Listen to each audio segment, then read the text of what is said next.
atari ukuvuga ngo wenda ngo Kenisi ngo yasuzuguye Mutabaruka ngo cyangwa Mutabaruka yasuzuguye Kenisi. No, hariya ntago ndi mu gushaka icyo, nta nubwo ndi na boss we by the way. I am the co-presenter. Hariya mwese mwabaye abakozi. Hariya turangana ku rwego rumwe. Sibyo? Kandi icya kabiri ntago Mutabaruka ibyo yumva ari byo numva. I have to speak my mind out. Nawe agomba kuvuga ibintu kwa byumva. Ariko se ntakanara kubwira ugahita uvuga ati ibuka ko ndi boss mu mutima ukibuka ko nje Kenisi Mutabaruka ndi boss wawe byibuka. Binabaye ntago byabera hariya. Byabera hanze yaho. Set my heart on fire. God, you are my heart desire. You had set my heart on fire. Oh. Wow! Akakaru karibu cyane. Akakaru karidagarege. Nemera yuko nta kindi gihugu dufite kindi kiretse u Rwanda.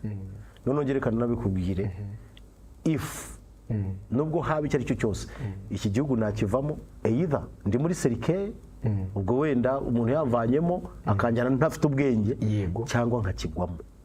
That one, yes, that statement irakomeye. I repeat, iki gihugu ndashaka kubyumve nakivamo ndi muri serike ubwo nta bwenge naba mfite sibyo cyangwa nkakigwamo ndwana.